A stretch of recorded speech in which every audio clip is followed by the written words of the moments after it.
Fantatro findray androany mbola Miverin'Eto amikany nanjary tao fanaoko ny tsy miteny matetika de odiko tsy tereny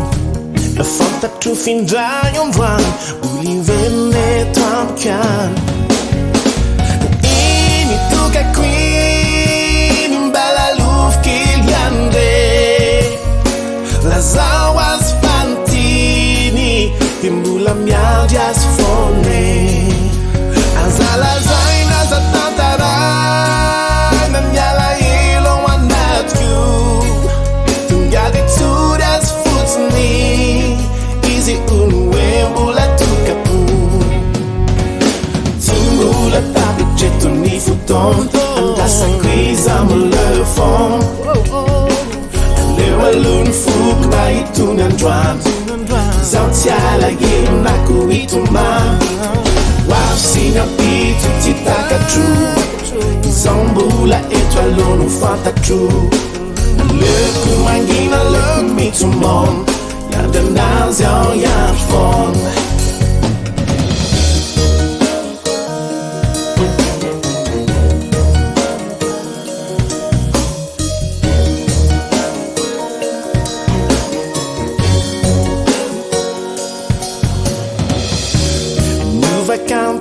Auteur ny tantara nanomboka ny antso izy nanambara angamba mety fatanyany mbola Miverin'Eto amikany leo mikilalao leo miadalana zay rehetra litro tsy matamana angamba mety fatanyany ka Miverin'Eto amikany iny tokako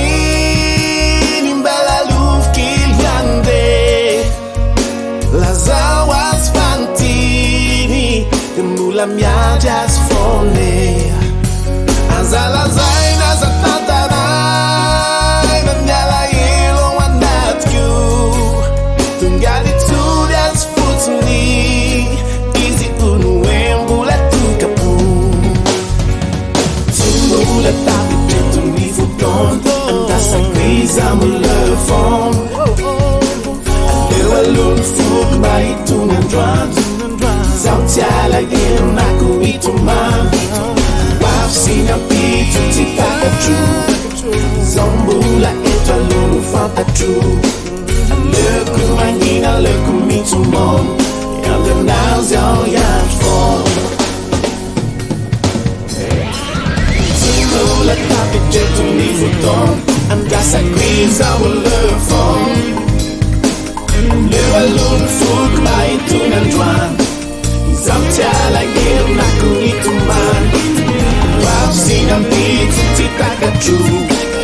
zaho mbola eto aloha no fantatro aleoko mangina aleoko